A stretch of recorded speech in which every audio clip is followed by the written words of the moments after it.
Hello, everyone, and welcome. My name is David Lobell. I am the director of the Center on Food Security and Environment at Stanford. I'm a professor in the Dorr School of Sustainability, and I am one of the faculty members of the King Center on Global Development. And today we're going to have a really, I think, interesting and exciting conversation around climate adaptation within the specific context of South Asia. And this is an area that I know many on campus are thinking more and more about, of climate adaptation, and we have two really great speakers today to help us think through this. Just a little bit about our host. The King Center is working to help improve the lives of people living in poverty around the world.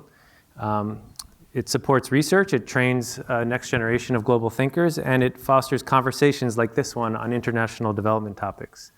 And especially with the King Center running all these events, it's important, I think, to recognize how smoothly they run, thanks to Belin and Anwen, who are in the audience, so thank you. This is another picture. The King Center also runs a great system of programs for both postdocs and pre-docs. The Center on Food Security and Environment that I direct is another center on campus focused on a specific aspect of development, which is agriculture, and particularly its relationship with the environment. And so we're very happy and proud to co-host this event. This is me. You don't need to know that, but what you need to know is a little bit about the two who will be speaking today. And we have an hour, so we're going to sort of go at a steady clip here. But let me just give you a brief introduction to our two speakers. Claudia Sadoff was the first executive managing director of the CGIAR, which is the Consortium of International Agricultural Research Centers, which many of you know. It is a global research partnership for a food secure future dedicated to transforming food, land, and water systems in the climate crisis. Before that, she was also Director General of the International Water Management Institute in Sri Lanka, working to find water solutions for sustainable climate resilient development. And then prior to CG Systems, she spent, I think, over 20 years at the World Bank, leading a bunch of things there, including as lead economist, a global lead for water security, and integrated water resource management. So if we're talking about South Asia and climate adaptation, water is critical, and you can see Claudia's got a great perspective from many different ways on that. After Claudia, we'll be hearing from Rikin Gandhi. Rikin is somebody I've known for a while. He co-founded and is still the executive director of Digital Green, which is a global development organization that empowers smallholder farmers to lift themselves out of poverty by harnessing the collective power of digital technology and grassroots level partnerships. You'll hear more in Rikin's talk about exactly what they're doing. Before Digital Green, he was at Oracle, where he received a bunch of patents for different linguistic search algorithms. He then joined Microsoft Research Technology for Emerging Markets team in India, where he was researching ways to amplify the effectiveness of agricultural development globally. And on a campus like Stanford, where we have a lot of people working on innovation in sort of the digital world, but wanting to apply it to real world problems and help people, I think Rikin is a great model for how that's done and continues to push the boundaries, as he'll talk about today. So with that, what we'll do is I'm going to ask Claudia and Rikin to both, they've been kind enough to prepare some comments initially, and then we're going to try to leave a good half of this time that we have together for discussions. I'll start that off, but all of you should be thinking about the questions you want to ask at the end. So with that, I'm going to hand it over to Claudia, and join me in welcoming her to the stage.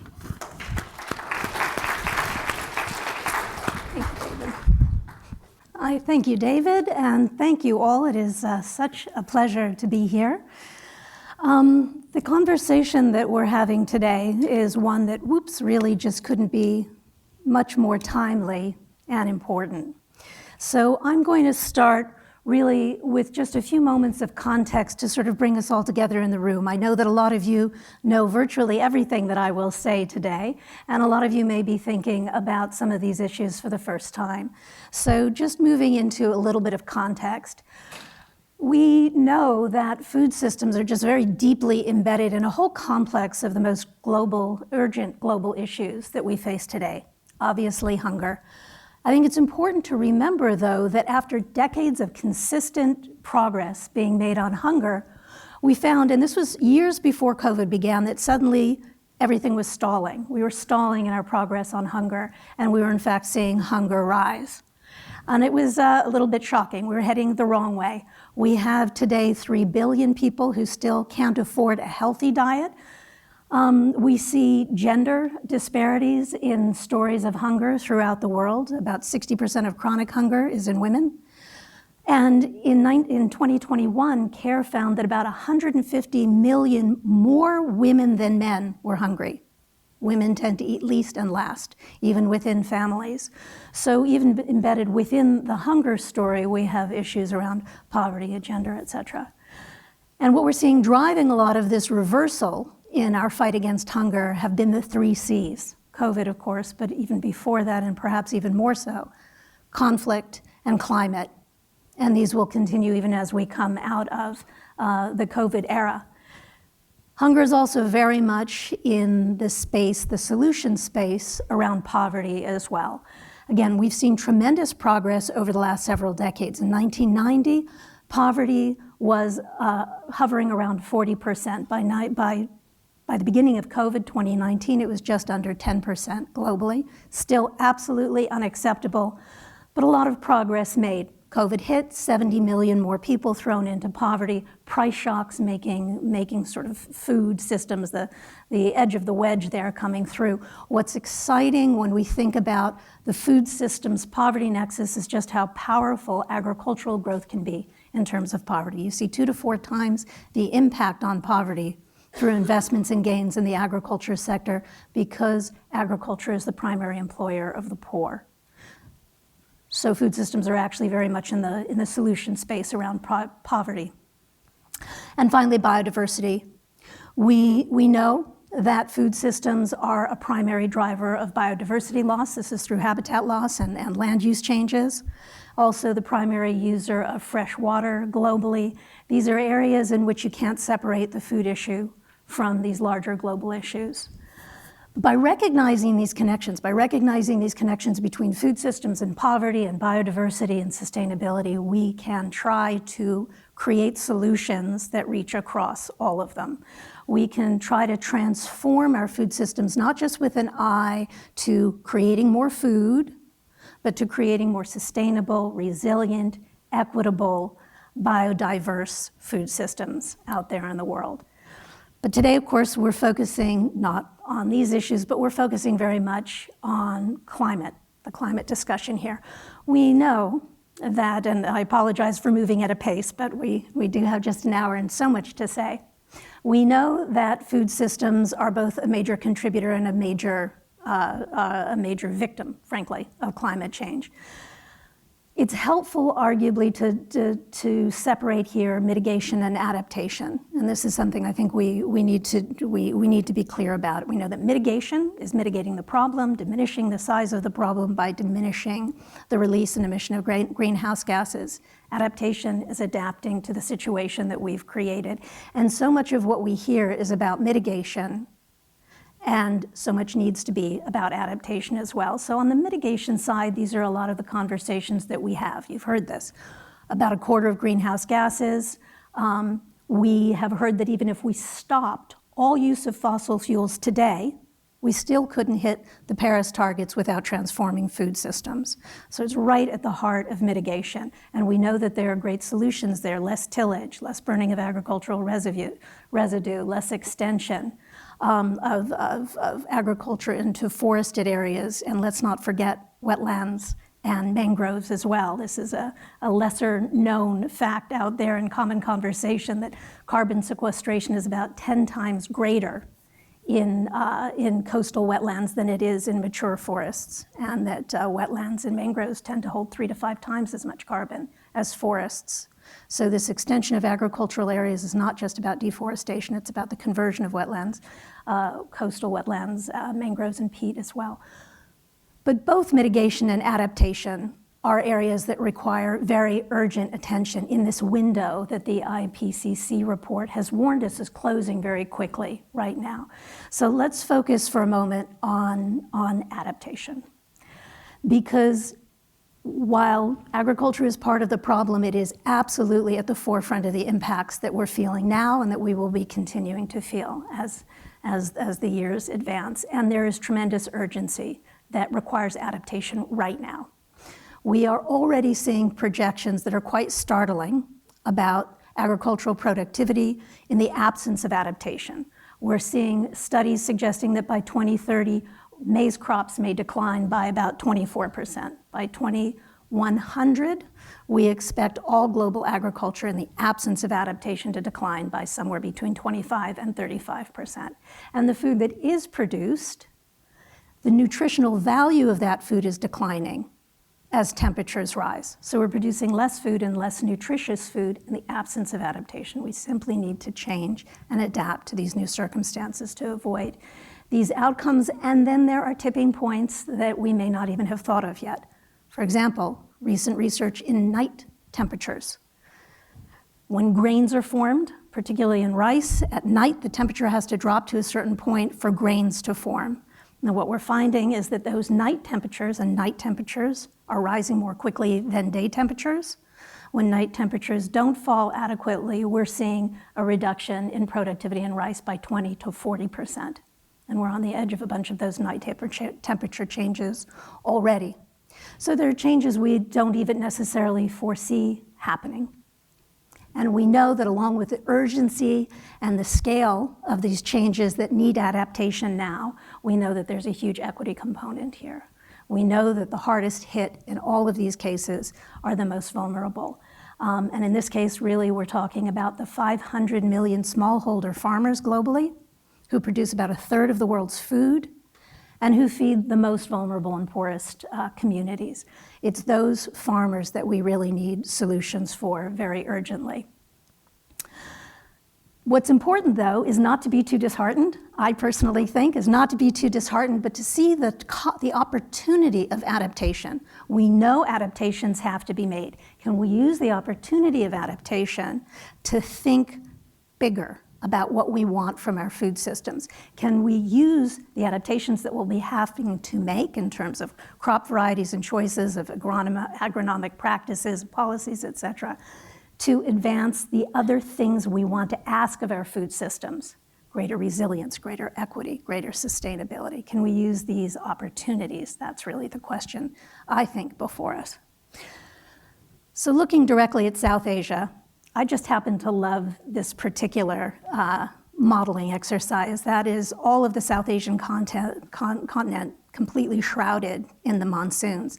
That incredible sort of almost fence-like structure that you see, of course, is the Himalayas. The monsoons whip in from the west, they whip in from the east, they flow across the subcontinent, smash up against the Himalayas and dump. It's an extraordinary hydrology in that region. Very, very dry most of the year, very, very wet when it's not dry, and very challenging as a consequence, particularly as that monsoon, which had been so predictable, has stopped being predictable really at all. What we still see in South Asia, though, while extreme poverty has moved primarily to sub-Saharan Africa, at relative poverty, $3.65 a day, you still see the largest number of poor in South Asia, also the largest number of hungry, because there is such a population density across the subcontinent. This is an area of really urgent need. So let's look at some of the examples. Here I'm pulling on a bunch of examples of CGIAR research going on right now in South Asia, which I think is actually really exciting. We're looking a lot into adapting more resilient crop species and livestock breeds. And what's interesting here is the opportunity as we look at greater resilience, heat, flood, drought tolerance, night temperatures, et cetera.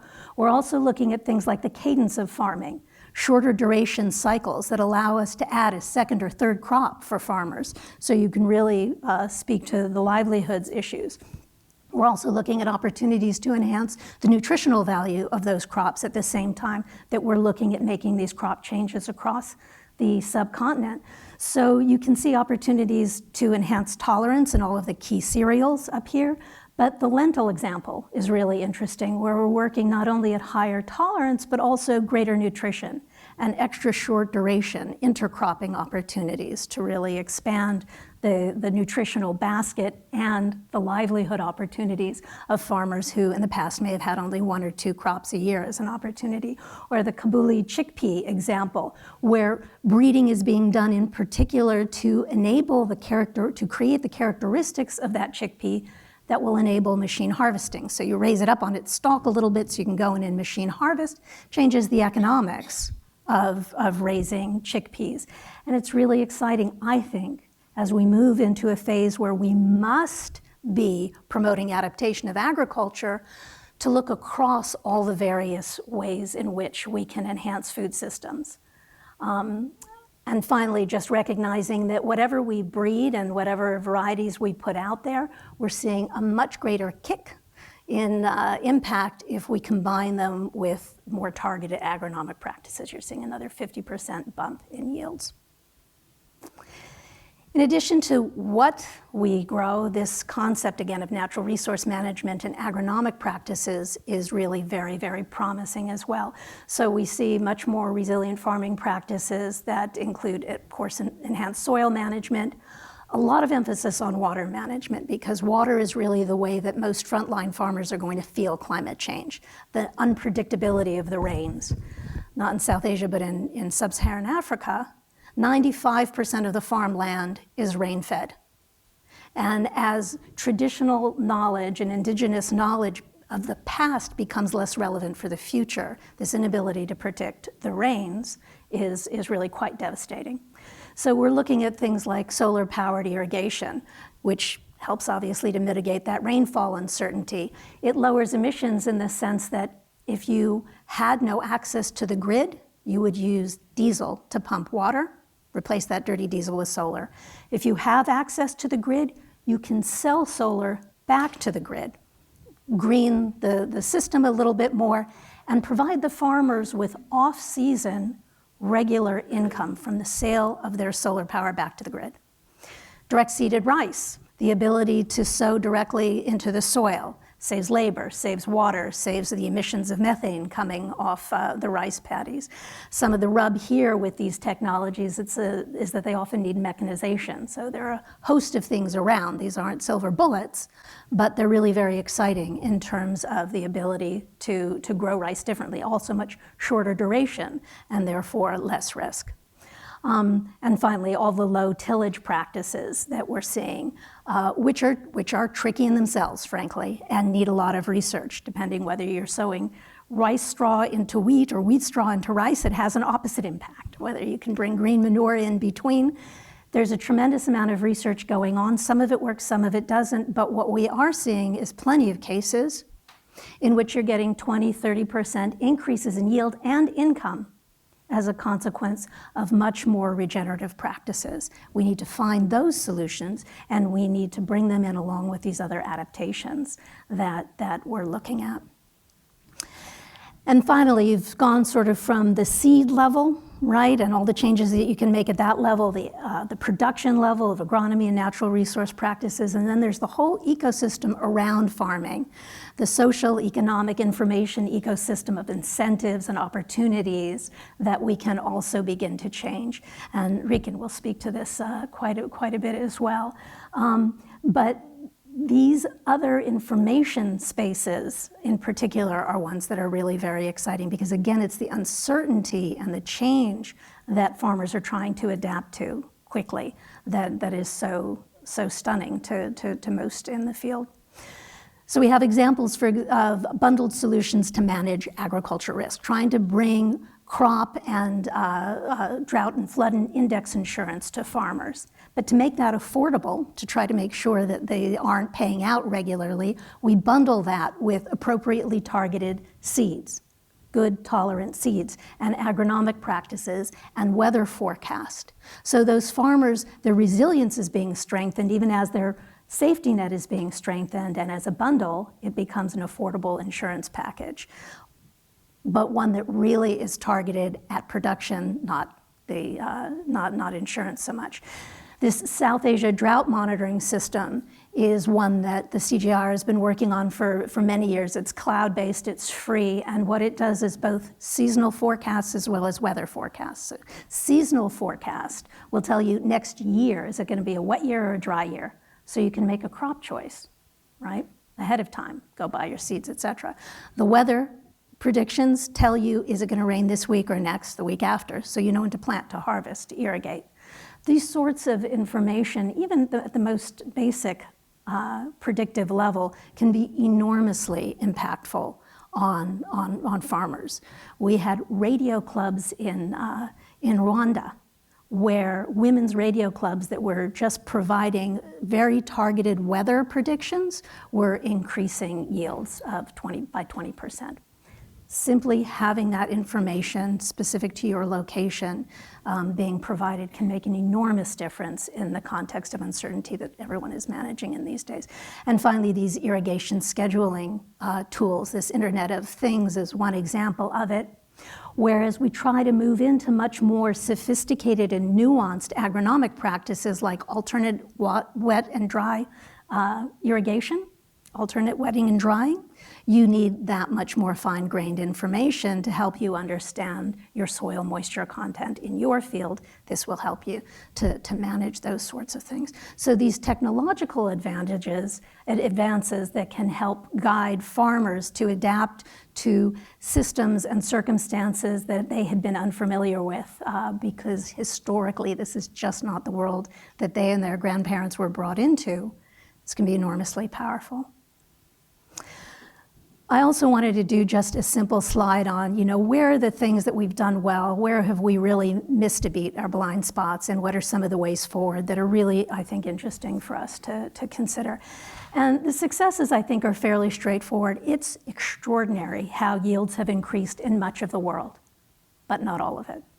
Some of the breeding advances are tremendous. The ability to biofortify foods is really, really exciting. The mechanization that we can do to produce food at scale is very impressive and also comes with all sorts of social environmental hazards, as we know, and that's where we move into the blind spots.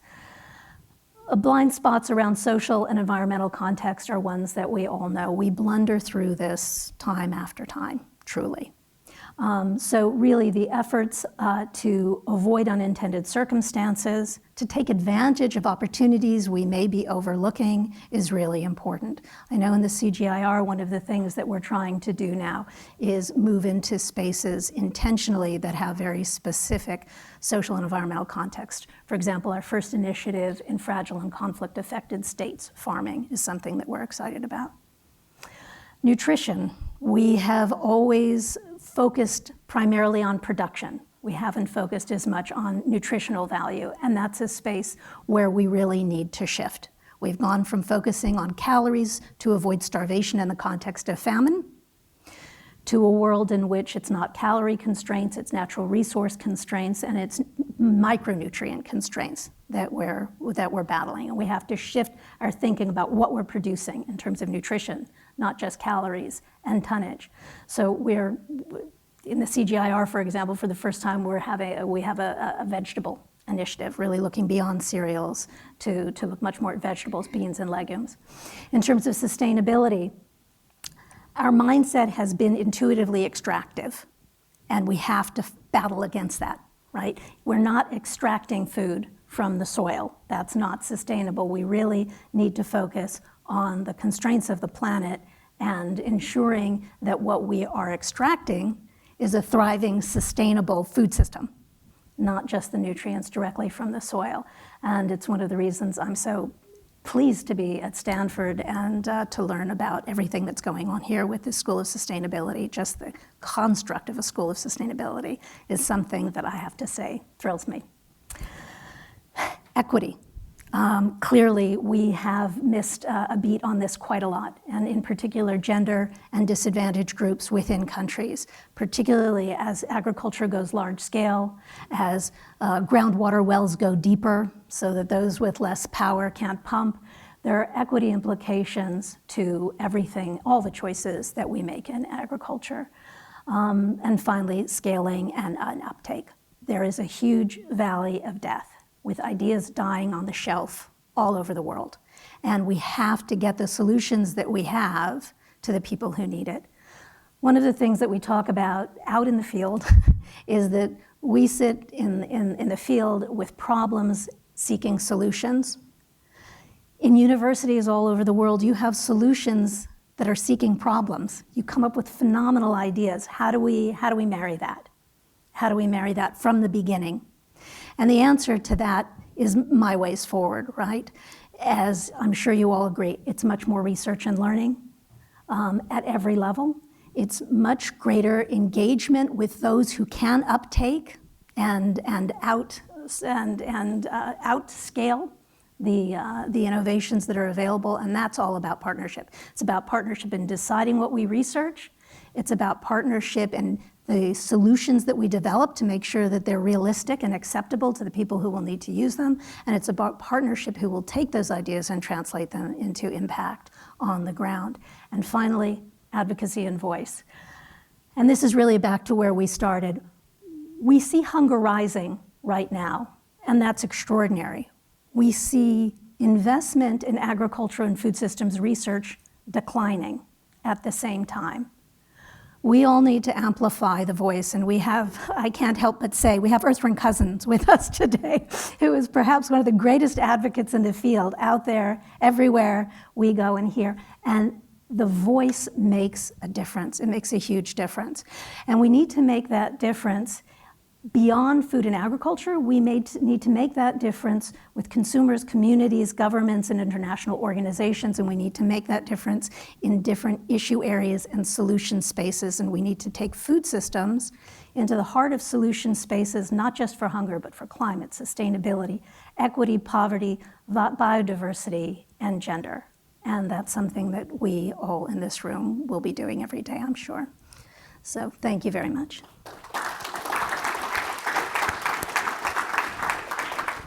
Great. Well, it's wonderful to be here. Thank you so much, David, and wonderful to follow Claudia. So my name is Rikin Gandhi from Digital Green. We've been working on basically the challenge that Claudia left us with around how do we scale the uptake of improved technologies and practices amongst farming communities that can boost their climate resilience.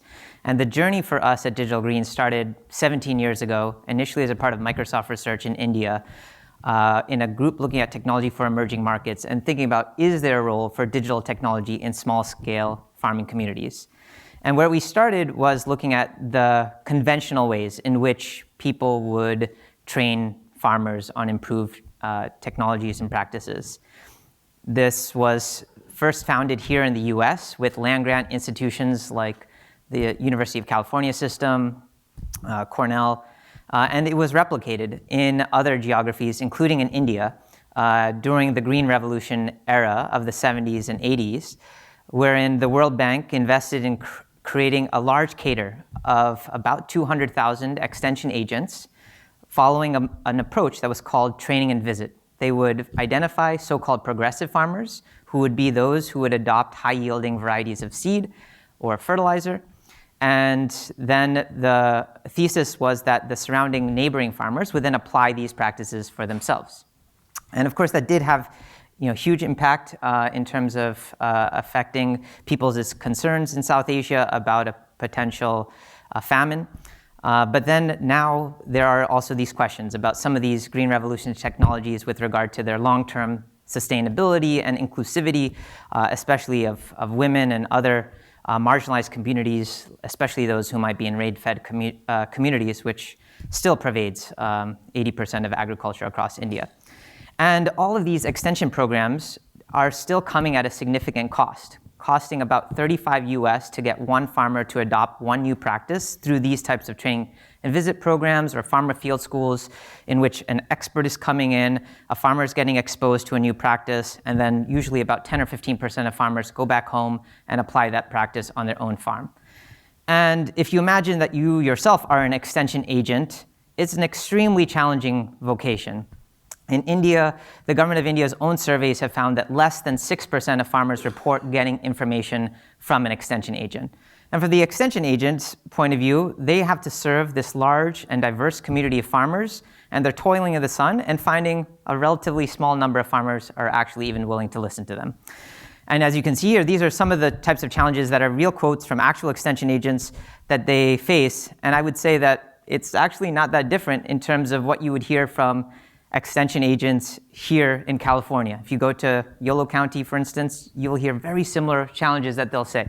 Questions about, there are specific issues that farmers are facing I don't know the answer to. Questions of, I've got a burden of having to collect a ton of data. The climate sort of agenda is requiring us to even collect even more data about what types of practices people follow, water use, pesticide use, labor, and that often is falling on the shoulders of these extension agents.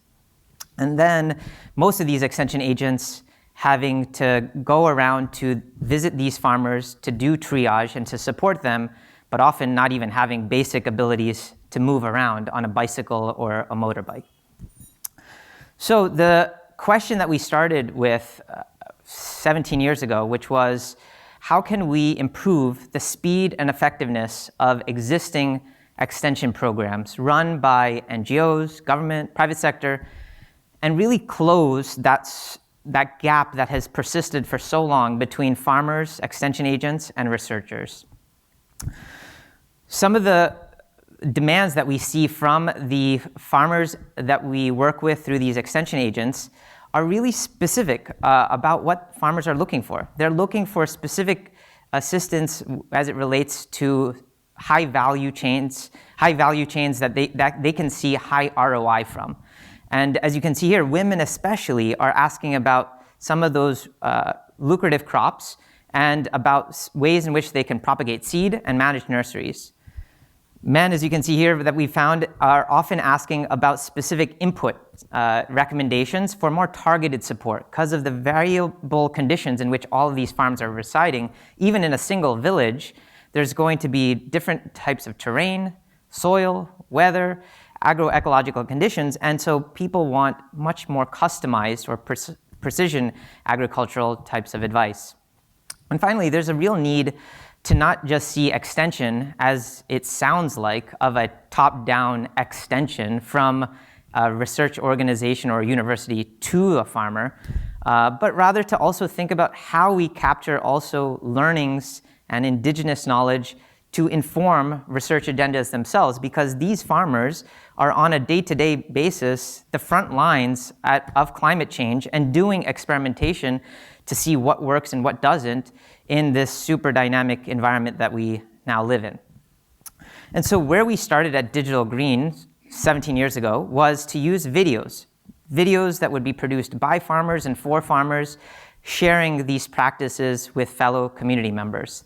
The first questions that people ask when they watch these videos is not about the economics or the ROI of the practices that they feature, but rather what's the name of the person in the video and which village is he or she from. And we found that by marrying this with these existing extension agents who are on the ground and training farmers, we can increase their efficiency by 10x, taking that cost of getting one farmer to adopt one new practice from $35 down to $3.50. And we've been able to scale this now, not by ourselves, but by partnerships, mostly with ministries of agriculture and rural development across India, Ethiopia, Kenya, and a host of other places in South Asia and Sub-Saharan Africa.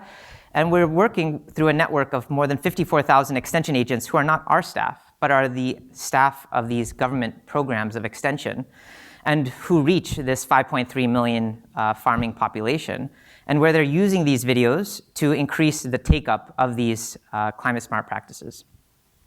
To give you a specific case study, in Bihar, which is in the northeastern part of India, we partnered with the Department of Rural Development, along with Cornell and a bunch of CGIAR centers, who were trying to support these farmers in their adaptation for smarter practices related to the rice and wheat system that is the cropping system prevalent in that area. And initially, these partners were trying to translate global models like Cool Farm Tool and denitrification, decomposition type of models that exist in the global research community to this particular constituency of farmers that we were working with. But what they found was that for these smallholder farmers in this rice wheat growing system of Bihar, those models didn't translate. So what had to happen was that they had to build a new model from scratch in these communities themselves to identify what are those combinations of seed variety, fertilization, and irrigation types of practices that can help to reduce yield scale emissions for these communities and boost productivity for them at the same time.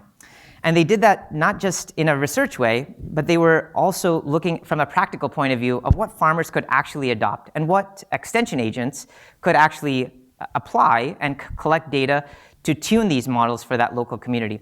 And as you can see here, we were able to increase the take-up of these climate-smart practices and reduce yield scale emissions by 13%. Now what we're trying to do is to pull this data, content, and together, leveraging some of these advances in generative AI. So as everyone's familiar with ChatGPT, here what we're trying to do is pulling together location-specific information, not the generally trained models that have been trained on the whole of the internet, but in this case, these repositories of content, videos that have been produced by and for farmers, vetted by local government extension agencies as well as research community members. And then what we're able to do is localize the way in which a user is able to interact with this type of AI bot in a way that's not general, but is specific to your particular location, time, and crop or livestock system that you might be into. We've deployed this now in India, Ethiopia, and Kenya, and what's really interesting is that we're seeing women extension agents use this system more than 2 times more than their male counterparts, and we're also able to reduce the cost per adoption of these improved practices by another 10x, from $3.50 US now to 35 cents. And you can check it out online at farmer.chat, and you can see how in just a natural language way, in local language, this is of course in English, but you can also see that you can ask questions in Hindi or any local language in both text and audio form, as well as in a multimodal way, be able to submit photographs, which are sometimes more intuitive ways in which people are able to ask for support. You can get triage in the form of answers of videos that might be in your local vicinity, as well as support extension systems and input providers that these extension agents can then connect with and then be able to apply these practices on their own farms. So with that, I will pause. Thank you. So I'm going to start off, but please, as I said, we've got a lot of experts in the audience and a lot of students in the audience and some student experts as well. So I'm going to open up soon. But I wanted to just start maybe with a broad question, which is that you both deal or have dealt with lots of people in the sort of, let's say, the agricultural world, everything from farmers to donors and everything in between. And I should have mentioned Claudia, in addition to all the things I mentioned, is now newly retired, so she's free to speak her mind in a way that, so that's sort of maybe the motivation here behind the question. But the question is, like, what do you think people get wrong most often? And it's easy to pick on donors, I guess. You could choose that, but maybe at the other end of the spectrum with farmers. And I don't know if I should specify anything more than that. I'm curious just to know in general, what do people get wrong around adaptation? But in particular, I wonder if people are sort of grasping the magnitude of the challenge. Because often, as you mentioned, Claudia, they're bundling in all sorts of other goals, right? Like, we also want you to reduce your emissions, and we want you to do this, that, and the other. And in the end, the actual attention paid to adaptation is pretty small, is my impression. But that, I didn't want to lead you too much. Now I have. So maybe start with Claudia. Sure. Well, you sort of asked a separate question at the end about whether we think enough about adaptation. I think that I think that the big thing that everyone gets wrong is it's too easy to become overwhelmed by climate, period, and just sort of back away. And I think particularly with adaptation, there's a sense that, you know, when we figure out how bad it's going to be then we'll adapt to it. There's almost a sense of sequencing. Let's do everything we can to avoid catastrophe, and once we've avoided catastrophe, we'll deal with what's left. And I think that's a recipe for catastrophe, right? Because we're already seeing all of the changes that require adaptation immediately. So this idea that you can either postpone or sequence mitigation and adaptation, I think, is a real problem. And I think there's also sort of a sense that, well, climates have always changed, farmers have always worked with uncertainty, and they'll somehow manage. And I don't think that that's correct. I think that the magnitude of change that we're undergoing is just extraordinary, and the pace is extraordinary, and that really isn't recognized. There's almost a sense that if it were that bad already, we would know. And we do know, and we're not listening to ourselves, right? There was a recent New Yorker Myths and Truths on climate, and it said, you know, there's myth. There's nothing that I can personally do about climate change. Truth, there is something you can personally do, but you didn't do it. There's a sense that we just haven't got started yet, but I do think that that's changing. Right now, we've only seen something like 1.7% of climate finance going to small-scale farmers. That's an abomination. But we are seeing change. Last year's COP, we've got another COP coming up in 2 weeks. Last year's COP, there was an agreement, we can't wait to see it in practice, of a loss and damage fund. That is a bold step into acknowledging the need for adaptation and loss and damage. And the World Bank looks like they're going to be taking that on. So that's a real shift by donors. I know that the Bill and Melinda Gates Foundation has just allocated a new big facility toward adaptation. And that's really exciting. And I think we're starting to see funders move in that direction. We're seeing at the COPs now pavilions for food, land, and water. Which as of 2 years ago, we hadn't seen before. So I think we're beginning, and again, this gets back to the issue of advocacy and voice. We're beginning to be heard on behalf of food systems and farmers, and of course the whole UN Food Systems Summit, which may not have gone as far as we would have hoped, but it still was a bit of an eye-opener. We're starting to really see momentum in food systems and adaptation. Rikin? I would say that I think we don't all necessarily recognize how much farmers are already in the process of trying to adapt, because they are having to deal with the day-to-day challenges that they already face. I think in general, there's often too much of a short-termism with regard to the way in which sometimes these climate adaptation or just development types of programs end up having to function. And I think that's been epitomized most by the way in which most people would agree that carbon markets are not super functional as people hope they would be. And I think that there's a need to think about what new incentive models could support more of that longer term transition for farmers to be able to take up some of these more climate smart practices that require sometimes a more heavy investment of infrastructure at times before they can really have longer term sustainability. In your experiences, you mentioned a lot of the successes. What's an example of something that just hasn't worked and should be abandoned even if it's not being abandoned? Again, I could lead you a little more, but I don't want to. You want to go ahead? I could go first. Well, I guess I named a few blind spots, and I do think this concept of sort of, particularly with food systems, the idea that with science we can grow food or grow our way out of issues of hunger. If we're talking about hunger, in terms of climate, I think that what really needs to be abandoned is this idea that if we put enough, and it's probably implicit, if we put enough energy into mitigation, we won't have to worry about adaptation, or we'll bring the level of harm down to a point where individuals and countries and farmers can really make a difference. And I think that okay, now here's the newly retired freedom of speech.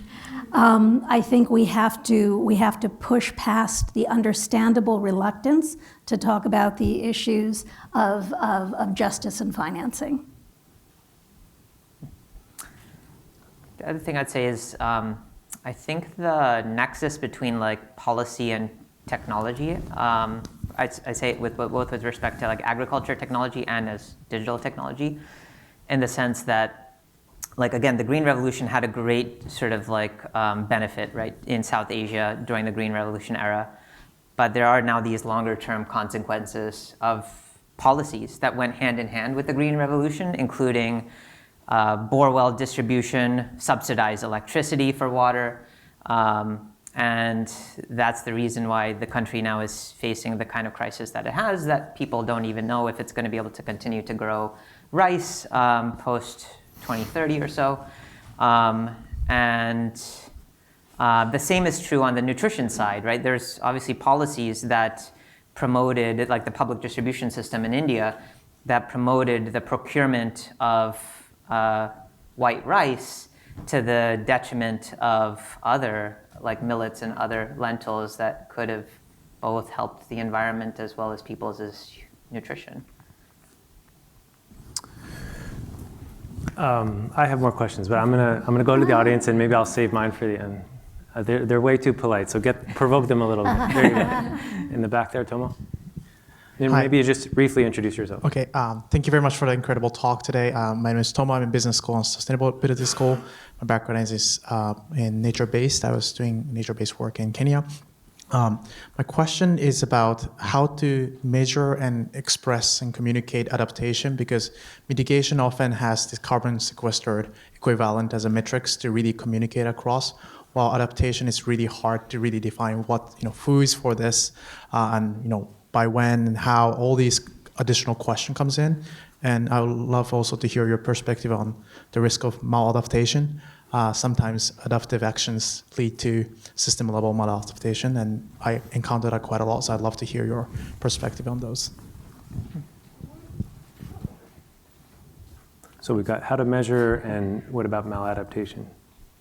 Two good questions. And maybe if you don't know the answer, maybe we can highlight that as a research need, but.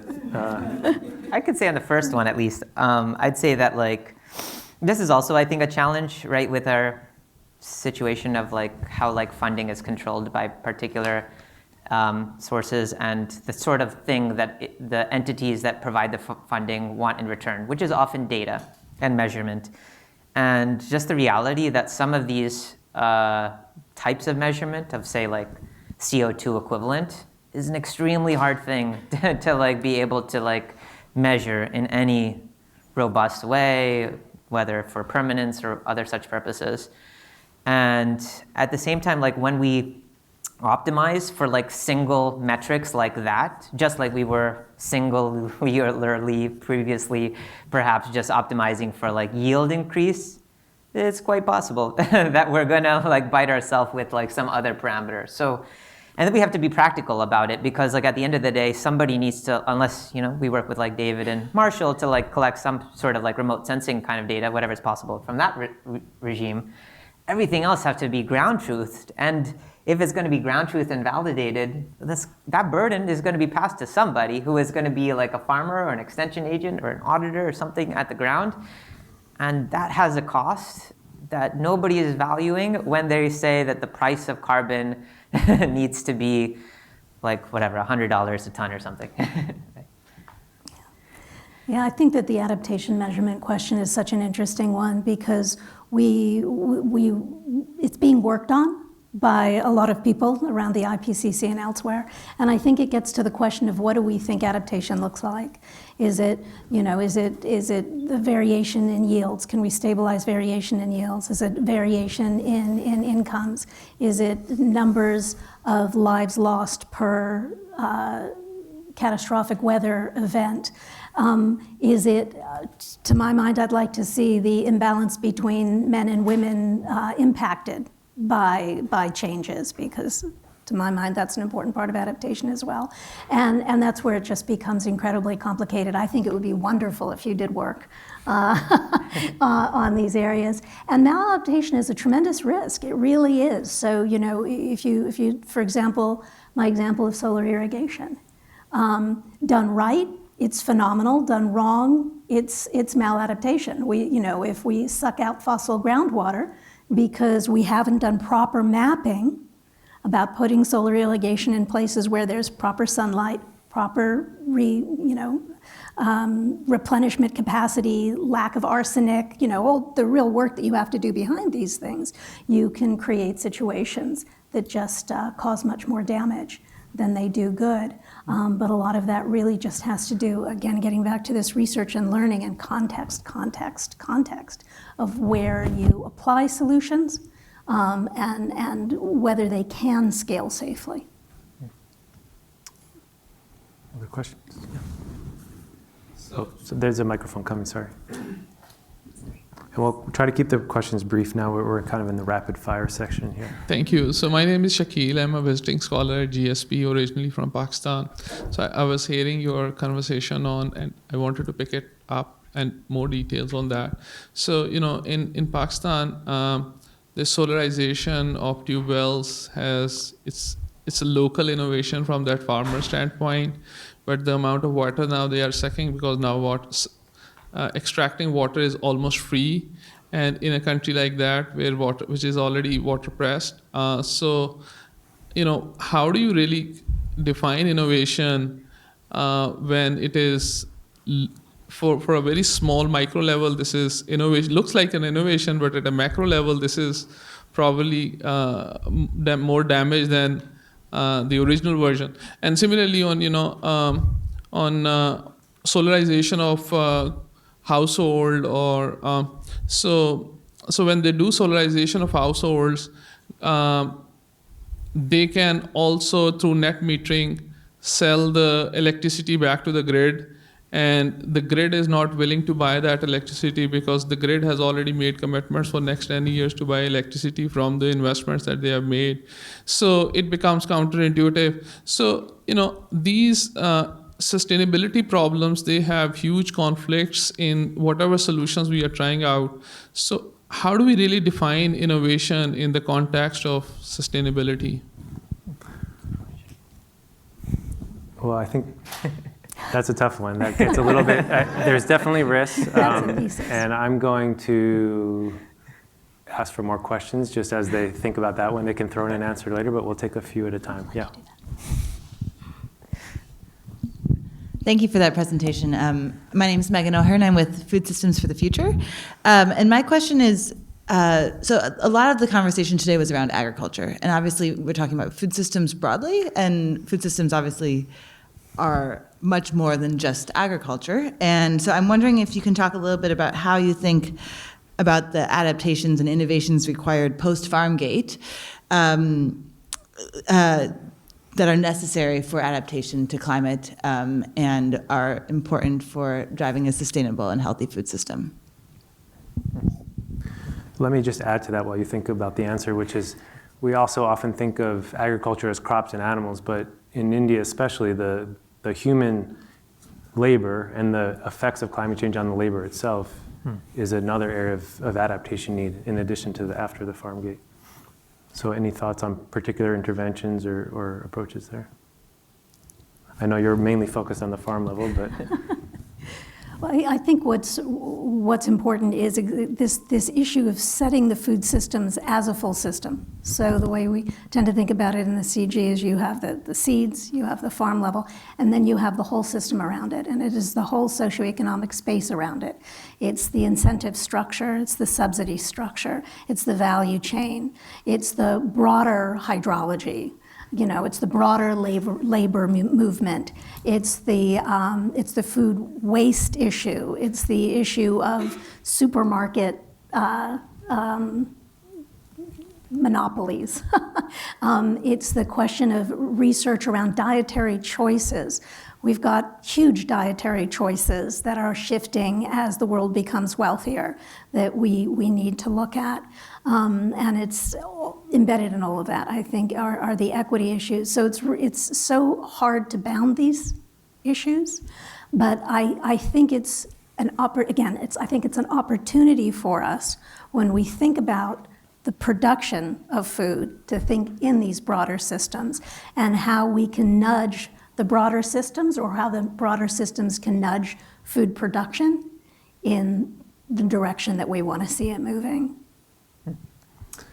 I think that the thing I'd add is as everyone probably has seen, like in the news, AQI in Delhi right now is like plus 350 on an average every day, and like they're thinking about cloud seeding as of like from Monday potentially. And to David's point, the people across the whole Indo-Gangetic belt, not just in Delhi, but UP, Haryana, Bihar, are in the farms, as the pollution is there this time of year, and then of course heat stress, which is increasing during like the summertime of the year. And I think the one maybe related kind of like response to both questions is, I think I have some hope in like the way that researchers are starting to take a more of a systems modeling approach of trying to look at these multiple dimensions. I think it's impossible to look at every possible dimension, but to your point about like what innovations are actually not going to have the negative unintended consequence, by making sure that we're at least looking at a couple of parameters across the social, environmental, and economic dimensions, maybe we can avoid some of like the issues that we've had in the past. Marshall?